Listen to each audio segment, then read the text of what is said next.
Kamu pikir siapa kamu? Kamu cuma anak magang, bukan siapa-siapa di sini. Jangan sok pintar ngajarin saya soal penjualan. Kamu bahkan nggak paham gimana dunia bisnis berjalan. Kalau kamu memang hebat seperti omonganmu, coba jual semua barang gudang itu. Kalau kamu bisa, aku kasih kamu jabatan di perusahaan ini. Mega berkata dengan nada tinggi, di depan semua staf yang menertawakan Radit. Tawa mereka bergema, menertawakan mimpi seorang pemuda magang yang dianggap tak tahu apa-apa. Tapi di balik tatapan hina itu, Radit hanya diam menatap mereka satu persatu, menahan rasa sakit dan amarah yang ia kubur dalam-dalam. Satu kalimat berputar di hatinya, aku akan buktikan, bukan dengan kata-kata, tapi dengan hasil. Langit pagi Jakarta tampak kelabu ketika Radit, pemuda berusia 22 tahun, melangkah ke gedung megah bertuliskan PT Pratama Distribusi Global. Jas pinjaman yang ia kenakan tampak sedikit kebesaran, namun semangatnya tak bisa ditutupi oleh pakaian murah yang ia pakai. Hari itu adalah hari pertamanya magang. Namun, langkahnya langsung disambut tatapan sinis dari beberapa staf yang sedang berdiri di labi. Anak magang baru ya, kayaknya dari kampus pinggiran deh. Lihat aja kemejanya, murahan banget. Radit hanya tersenyum tipis. Ia sudah terbiasa diremehkan. Tapi begitu lift terbuka, dan ia melihat sosok Mega, sang CEO muda nan cantik yang terkenal dingin dan berwibawa. Jantungnya berdegup kencang. Mega melangkah dengan sepatu hak tinggi, kemeja putih elegan, dan tatapan tajam yang membuat semua karyawan menunduk. Saat matanya tertuju pada Radit, ia berhenti sejenak. Kamu siapa? Tanyanya datar. Saya Radit, Bu, magang baru dari universitas. Magang? Mega menatapnya dari atas ke bawah dengan tatapan menghina. Pastikan kamu tahu tempatmu di sini. Jangan sok pintar, apalagi ikut-ikutan bicara soal kerjaan orang kantor. Di sini, kamu cuma magang. Beberapa staf di belakangnya langsung tertawa pelan. Radit menunduk, hatinya panas, tapi ia menahan diri. Sesampainya di ruang marketing, seorang staf senior berkata dengan nada merendahkan. Dengar, Dit, di sini itu kerja keras nggak cukup. Kamu harus ngerti posisi. Jangan sampai kamu buat Bu Mega kesal. Bisa-bisa kamu disuruh keluar sebelum seminggu. Sepanjang hari, Radit diberikan pekerjaan sepele mengantarkan dokumen, membersihkan meja meeting, dan menyiapkan kopi. Namun di sela-sela itu, ia memperhatikan bagaimana sistem kerja perusahaan berjalan. Ia melihat data penjualan, catatan stok, dan strategi promosi yang tampak stagnan. Dalam hatinya, ia berpikir pelan, sistem ini bisa diperbaiki, kalau saja mereka mau mencoba hal baru. Namun sebelum sempat menulis idenya, salah satu staf perempuan mencibir. Kamu jangan sok analisis deh. Kamu pikir kamu siapa? Analis penjualan. Kamu itu magang, ngerti nggak? Radit hanya tersenyum pahit. Ia sadar, di tempat ini, bukan hanya kemampuan yang diuji, tapi juga kesabaran dan harga diri. Namun jauh di dalam hatinya, ada api kecil yang mulai menyala. Baiklah, gumamnya pelan. Kalian akan tahu siapa yang sebenarnya tidak mengerti apa-apa. Dan hari itu, dimulailah kisah seorang magang yang diremehkan semua orang namun kelak akan membuat seluruh perusahaan menundukkan kepala di hadapannya. Hari kedua magang, Radit datang lebih pagi dari siapapun. Ia duduk di pojok ruang rapat sambil mempelajari laporan penjualan yang menumpuk di meja. Angka-angka di sana menunjukkan penurunan drastis selama 3 bulan terakhir. Produk-produk lama menumpuk di gudang tanpa ada strategi penjualan baru. Sampai akhirnya, pintu ruang rapat terbuka keras. Mega masuk bersama beberapa manajer dan staf utama. Aura ruang itu langsung berubah dingin. Semua orang berdiri memberi salam kecuali Radit, yang tak sadar kalau rapat dimulai lebih awal. Mega menatapnya tajam. Kamu, anak magang itu, ngapain duduk di sini? Maaf, Bu, saya hanya mencoba mempelajari data penjualan. Data penjualan. Mega tertawa pendek. Lucu.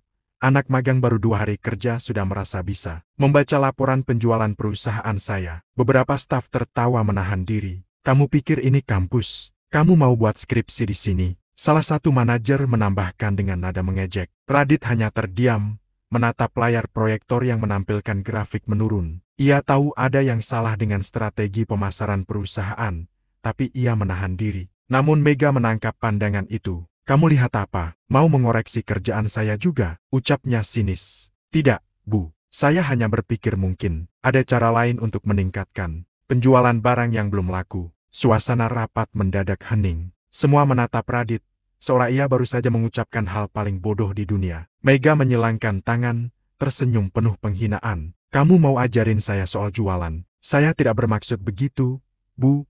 Saya hanya diam, Mega memotong dengan suara keras. Kamu itu siapa? Baru 2 hari magang, sudah merasa paham bisnis. Kamu tahu berapa nilai transaksi di sini setiap hari? Kamu tahu betapa rumitnya menjual produk yang sudah jenuh di pasar? Nada bicaranya meninggi, menusuk harga diri Radit di depan semua orang. Kamu cuma anak magang, paham? Tugasmu bukan berpikir.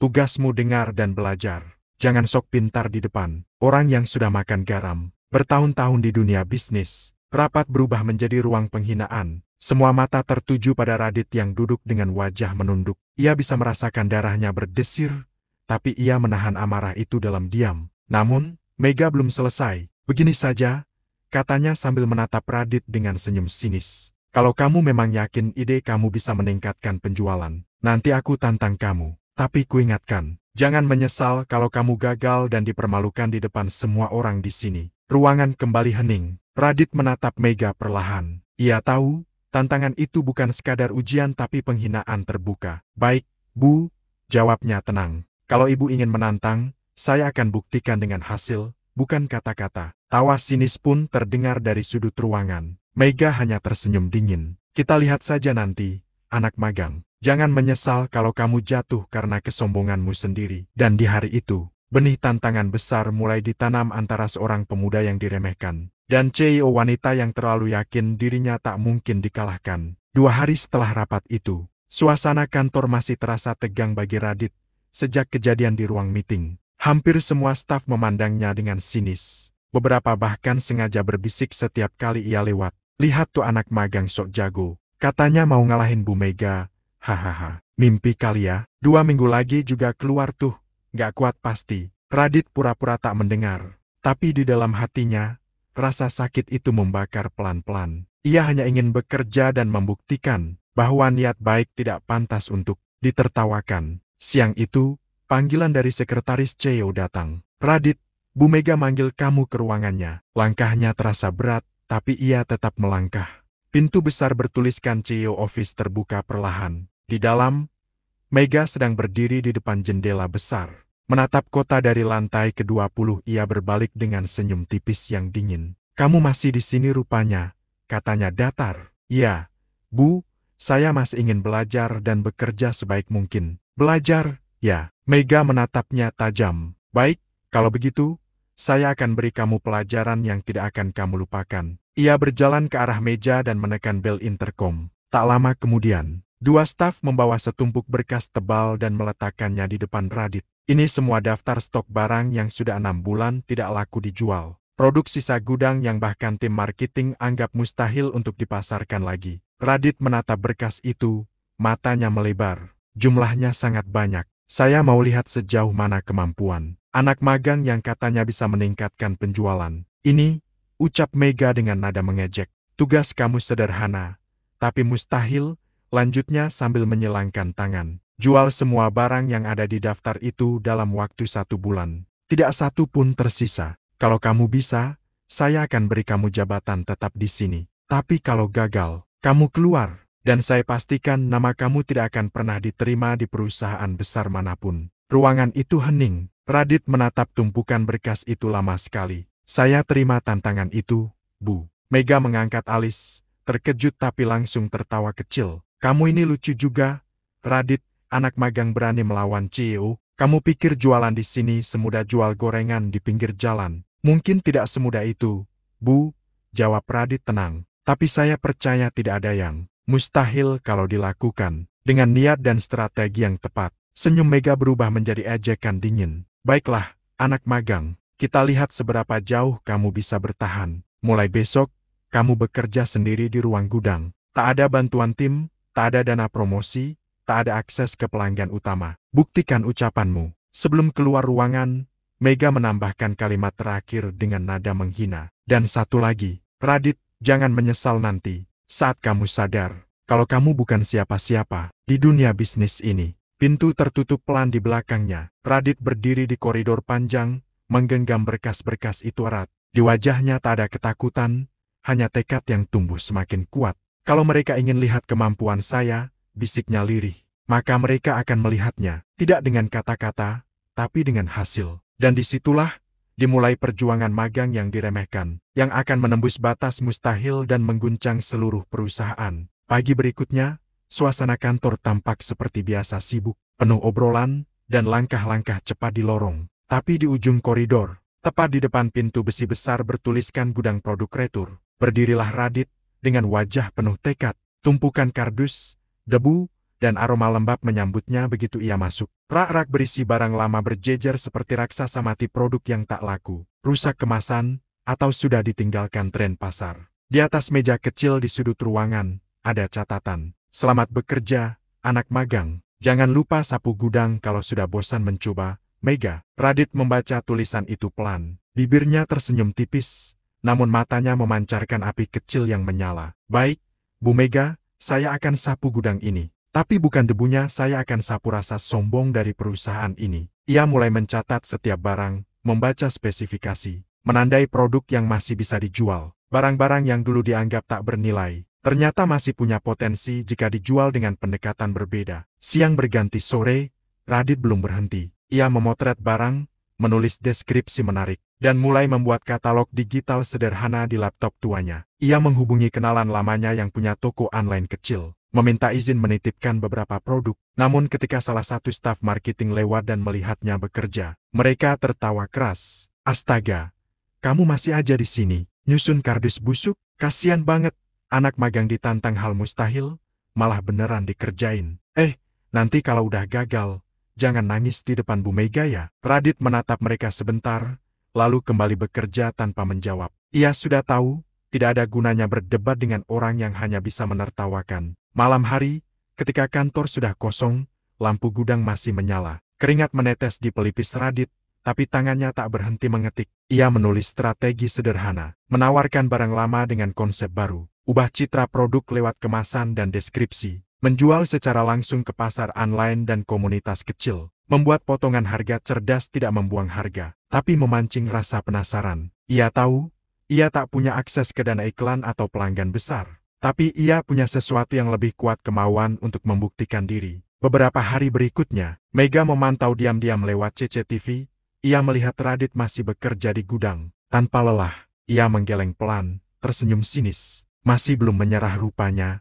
Kasihan, anak muda yang belum tahu betapa kerasnya dunia nyata. Namun, di dalam hatinya, entah kenapa Mega mulai merasakan sesuatu yang aneh, rasa penasaran kecil. Dan ketika malam ketujuh datang, Radit mulai menerima pesan dari penjual online yang tertarik pada beberapa produk gudang. Pesanan pertamanya datang kecil, tapi cukup untuk membuat senyum kelelahan itu berubah menjadi semangat baru. Ini baru permulaan, bisiknya. Aku akan tunjukkan bahwa tak ada yang mustahil. Lampu gudang terus menyala hingga dini hari. Di tempat yang penuh debu dan barang sisa itu, lahir perjuangan besar dari seorang anak magang yang diremehkan semua orang. Hari-hari Radit di gudang kini terasa seperti hidup di dunia lain, sunyi, berdebu, dan penuh tekanan. Namun setiap pagi, ia datang paling awal dan pulang paling terakhir. Ia mulai membangun sistem penjualan kecil-kecilan, melalui media sosial dan marketplace, menawarkan produk lama perusahaan dengan cara baru. Tapi kerja kerasnya tidak luput dari perhatian staf lain. Suatu pagi, ketika Radit membawa paket pesanan pertama menuju meja pengiriman, dua staf senior yang sering mengejeknya menghentikan langkahnya. Mau ngapain kamu, Dit? Ngirim pesanan online? Kak, ada yang beli produk gudang. Hahaha, produk gudang? Serius ada yang mau beli? Jangan-jangan kamu yang pura-pura beli ya, biar kelihatan keren di depan Bu Mega? Mereka tertawa keras. Salah satunya bahkan menepuk bahu Radit dengan kasar.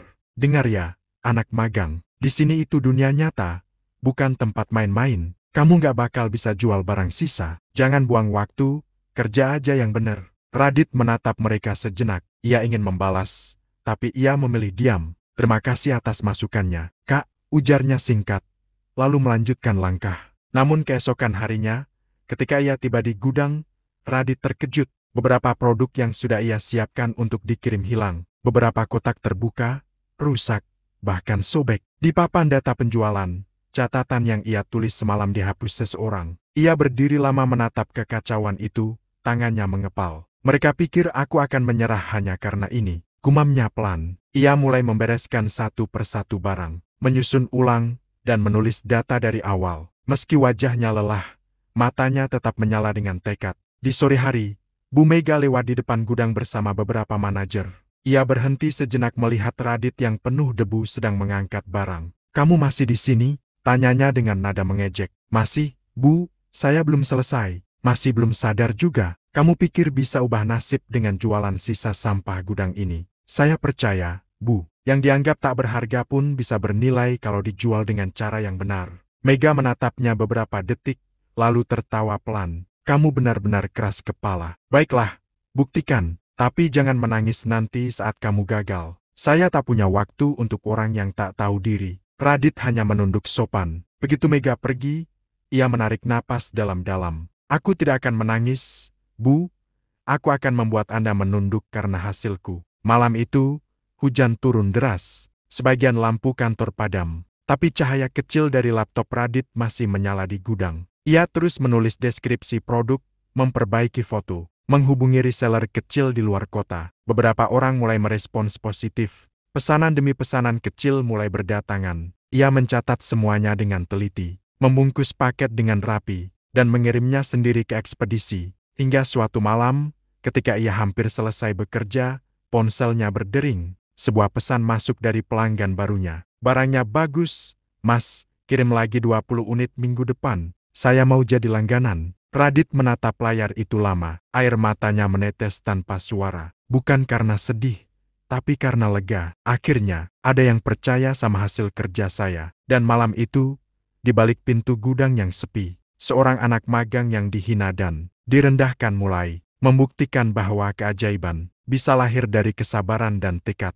3 minggu telah berlalu sejak tantangan mustahil itu dimulai. Bagi sebagian orang di kantor, Radit hanyalah anak magang keras kepala yang buang-buang waktu di gudang berdebu. Tapi di balik pintu besi yang jarang dibuka itu, sesuatu yang besar sedang terjadi. Hari itu, suara printer di gudang tak berhenti berderak. Setiap lembar yang keluar berisi bukti transaksi dan faktur pengiriman. Produk yang dulu disebut sampah stok lama kini mulai terjual cepat satu demi satu. Bahkan ada yang dipesan kembali dalam jumlah banyak. Radit tersenyum puas sambil menatap daftar pengiriman. Ia tak menyangka strategi sederhana yang ia jalankan bisa membawa hasil seperti ini. Ia menamai kampanye jualannya produk lama, kualitas tetap juara. Dan ajaibnya, pelanggan mulai tertarik. Banyak toko kecil dari daerah membeli produk itu karena harganya murah tapi kualitasnya bagus. Namun, kabar itu cepat menyebar ke lantai kantor atas. Salah satu staf gudang tak sengaja menceritakan bahwa anak magang berhasil menjual puluhan karton barang lama dalam 2 minggu. Cerita itu sampai ke telinga Mega. Mega yang sedang berada di ruangannya langsung berhenti mengetik. "Apa kamu bilang?" tanyanya kepada sekretarisnya. "Iya,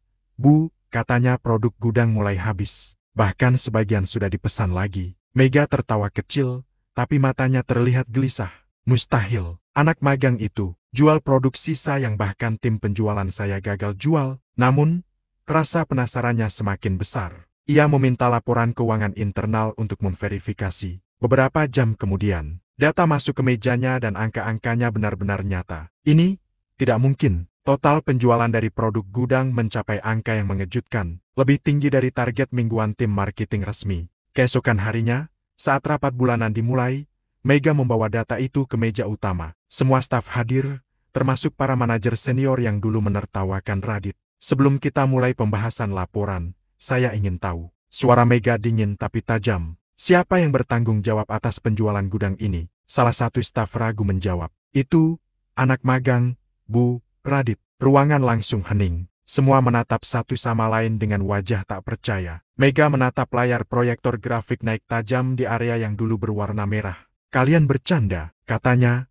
hampir tak percaya. Anak magang bisa membuat penjualan seperti ini, namun data tidak bisa dibantah. Semua ada buktinya. Mega menghela napas panjang, berusaha menutupi keterkejutannya. "Baiklah, panggil dia ke sini, sekarang." Beberapa menit kemudian, pintu rapat terbuka. Radit masuk dengan pakaian sederhana, masih dengan wajah rendah hati yang sama. Semua mata tertuju padanya kali ini bukan tatapan ejekan, tapi campuran kagum dan tidak percaya. Mega menatapnya tajam. "Jadi, kamu yang menjual semua barang gudang itu?" "Benar, Bu," jawab Radit tenang. "Bagaimana kamu melakukannya?" "Saya hanya berusaha melihat peluang dari barang yang dianggap tidak berguna. Saya mencoba menjualnya langsung ke pembeli kecil, memberi nilai baru, dan menjelaskan kualitas sebenarnya." Mega terdiam. Tak ada lagi tawa sinis. Tak ada kata menghina. Untuk pertama kalinya, ruang rapat itu hening tapi penuh rasa malu bagi mereka yang dulu menertawakannya. Salah satu manajer berbisik ke rekan di sebelahnya. Anak itu, jenius. Radit tidak membanggakan dirinya. Ia hanya menatap Mega sopan dan berkata pelan, "Saya tidak bermaksud menyaingi siapapun, Bu. Saya hanya ingin membuktikan bahwa kesempatan bisa mengubah apapun, bahkan dari hal yang dianggap tidak berharga." Mega menelan ludah. Wajahnya berubah.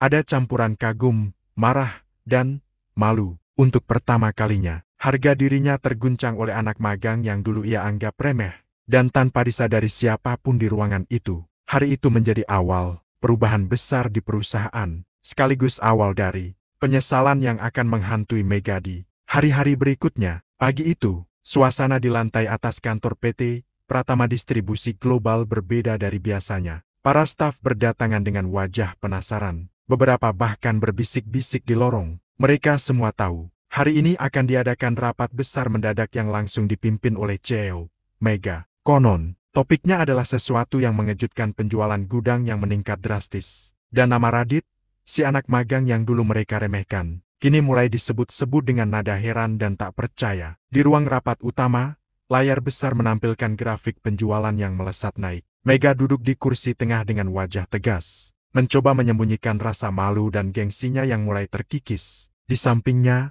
beberapa manajer duduk kaku, tak berani banyak bicara. Pintu terbuka perlahan. Radit masuk dengan langkah tenang, mengenakan kemeja sederhana, membawa laptop dan beberapa dokumen. Semua mata tertuju padanya dan kali ini, bukan dengan tatapan merendahkan, tapi penuh rasa ingin tahu. Mega mengetuk meja pelan. "Baik, kita mulai rapat ini. Hari ini kita akan membahas hasil yang luar biasa tak terduga." Ia menatap layar, lalu menatap Radit. "Radit, kamu yang bertanggung jawab atas lonjakan penjualan gudang ini."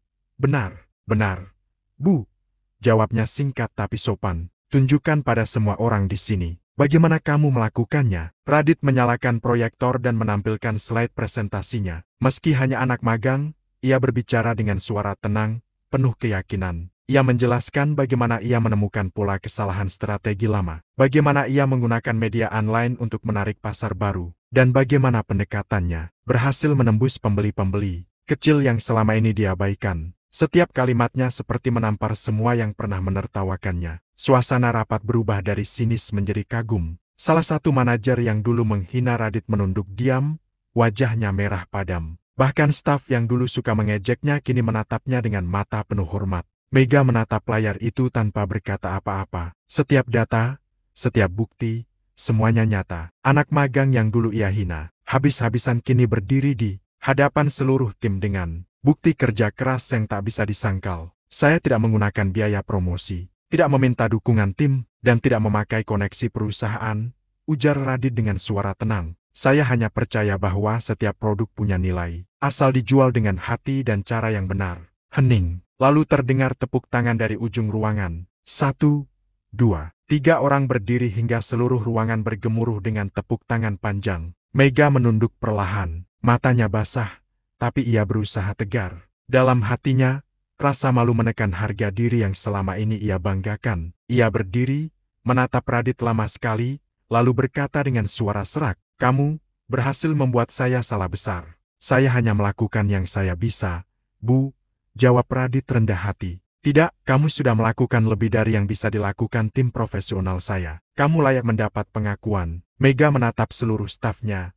Suaranya tegas namun penuh penyesalan. "Mulai hari ini, saya tetapkan Radit bukan lagi magang. Dia resmi menjadi bagian dari tim inti perusahaan ini." Ruangan kembali riuh oleh tepuk tangan dan sorakan kagum. Tapi di antara semua itu, Radit tetap tenang. Ia hanya menunduk pelan dan berkata, "Terima kasih, Bu. Tapi saya tidak mencari jabatan. Saya hanya ingin membuktikan bahwa tidak ada yang salah dengan percaya pada diri sendiri." Mega tersenyum tipis, senyum yang kali ini bukan sinis, tapi tulus. Namun di balik senyum itu, hatinya terasa perih. Ia tahu, hari itu bukan hanya hari kemenangan Radit, tapi juga hari di mana kesombongan dirinya runtuh total. Malam hari setelah rapat besar itu, gedung PT Pratama Distribusi Global sudah sepi. Lampu-lampu di lorong mulai dipadamkan satu persatu. Namun di ruang CEO, Cahaya masih menyala. Mega duduk sendiri di kursinya, menatap kosong ke layar laptop yang masih menampilkan grafik penjualan. Hasil kerja Radit. Tangan Mega bergetar pelan. Entah kenapa, rasa sesak menyelimuti dadanya. Ia mengingat kembali semua kata-kata kasarnya. Ejekan yang ia lontarkan dulu dengan wajah angkuh.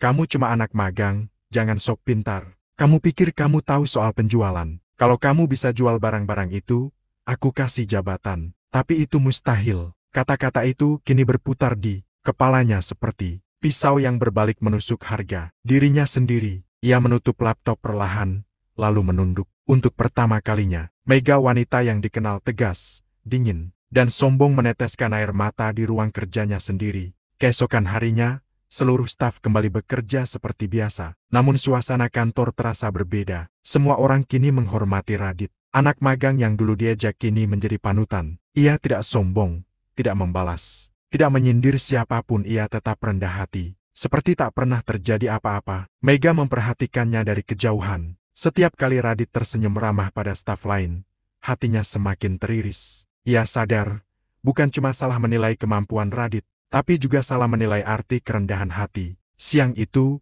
Mega memanggil Radit ke ruangannya. Begitu Radit masuk, suasana hening. Hanya suara AC yang terdengar. Mega berdiri dari kursinya, menatap pemuda itu dengan mata berkaca-kaca. Radit, suaranya pelan, berbeda jauh dari nada arogan yang dulu. Saya ingin meminta maaf. Radit tampak terkejut. Maaf, Bu? Ya, Mega menarik napas panjang. Saya terlalu sombong. Saya meremehkanmu, menghina kamu di depan semua orang. Padahal kamu jauh lebih pantas dihormati daripada saya. Air matanya jatuh tanpa bisa ditahan. Kamu berhasil membuktikan dengan kerja keras, bukan dengan kata-kata, dan kamu melakukannya tanpa dendam. Radit menunduk, suaranya tenang. Saya tidak pernah menyimpan dendam, Bu, karena saya percaya setiap orang bisa berubah, asalkan mau belajar dari kesalahannya. Mega menatapnya lama, lalu tersenyum pahit. Kamu mengajari saya sesuatu yang tak bisa diajarkan oleh jabatan. Apa itu, Bu? Bahwa kerendahan hati lebih berharga dari kekuasaan. Ia kemudian melangkah pelan ke arah Radit, lalu mengulurkan tangannya. Mulai hari ini, kamu bukan lagi sekadar karyawan di sini. Kamu adalah rekan saya, dan terima kasih sudah membuat saya sadar siapa saya sebenarnya. Radit menjabat tangan itu, hangat dan tulus. Ruangan itu terasa hening, tapi syarat makna seolah seluruh beban dan kesombongan yang dulu membungkus hati Mega kini luruh sepenuhnya. Beberapa bulan kemudian, nama Radit menjadi legenda kecil di perusahaan itu. Ia kini dipercaya memimpin tim penjualan baru, tim yang dulu pernah menertawakannya. Dan Mega, ia berubah. Tidak lagi berbicara dengan nada tinggi, tidak lagi meremehkan siapapun. Setiap kali ada karyawan baru datang, ia selalu berkata dengan senyum lembut, "Jangan pernah meremehkan siapapun, sekecil apapun posisinya. Kadang, keajaiban datang dari orang yang paling tidak kita sangka." Sementara itu, di ruangannya yang kecil, Radit menatap papan namanya sendiri, Radita Saputra, supervisor penjualan utama. Ia tersenyum tipis. Di balik semua luka dan hinaan yang dulu ia terima, ia sadar. Yang terpenting bukan pembalasan, tapi pembuktian. Dan hari itu, seluruh perusahaan tahu bahwa anak magang yang dulu dianggap tidak bisa apa-apa, telah mengubah sejarah dengan ketulusan dan kerja kerasnya.